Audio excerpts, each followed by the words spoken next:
You're standing at the edge of creation itself. Above you, six-winged beings of impossible fire circle God's throne. Below you, ancient giants walk among ruined cities of impossible architecture. What if I told you they were the same beings? Tonight, we're diving into the most controversial question in biblical scholarship. Were the Seraphim, God's burning guardians, actually the fallen angels' watchers who taught humanity forbidden knowledge? The evidence will shake your understanding of heaven itself. Introduction. I've been studying ancient text for over a decade, but nothing prepared me for what I found buried in the Book of Enoch.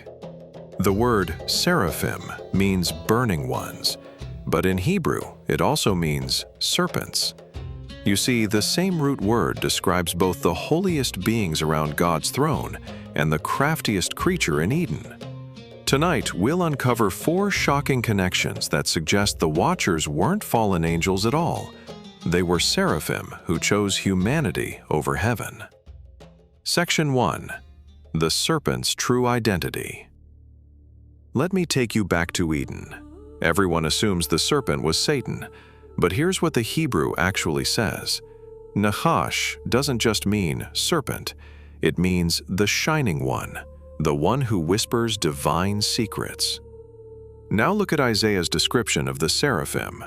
Above him were seraphim, each with 6 wings, and they called to one another. They were the original teachers, the ones who brought knowledge from heaven to earth. But what if some of them chose to stay? Section 2. The Watchers' Forbidden Teachings. The Book of Enoch changes everything. It names the Watchers who descended to Mount Hermon. Azazel taught metalworking and warfare. Penemu taught writing and the bitter and sweet secrets of wisdom. Sariel revealed the courses of the moon. But here's the shocking part. These same names appear in the oldest lists of seraphim. The Watchers weren't fallen angels rebelling against God.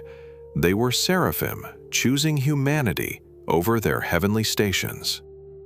If this is blowing your mind like it did mine, you need to subscribe to Sacred Horizon. We're uncovering the mysteries they don't want you to know. Section 3. The Tartarian Connection. Now here's where it gets incredible. The Watchers didn't just teach primitive humans basic skills. They built an entire civilization. The Tartarian Empire spanned continents, free energy towers, architecture that defied gravity, giants who could move megalithic stones. But then came the reset. The serpent's punishment wasn't just exile from Eden, it was the systematic destruction of everything the Watchers had built.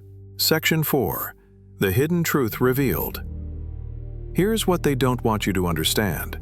The Watchers were never the villains. They were guardians who loved humanity more than their own glory. The real rebellion wasn't against God. It was against the system that wanted to keep humanity ignorant. Every time humanity advances too far, too fast, the reset comes. Atlantis, Lemuria, Tartaria, and now they're preparing the next one. But the Watchers left us clues. Conclusions. You came here tonight thinking about fallen angels, but you're leaving with something far more profound. The seraphim never fell. They chose to guard us. And somewhere, in the ruins of their great works, they're still teaching. The question isn't whether the Watchers were the guardians. The question is, are you ready to learn what they're still trying to teach us? Thank you for joining me on Sacred Horizon. Subscribe if you're ready to see beyond the veil. Until next time, keep seeking the sacred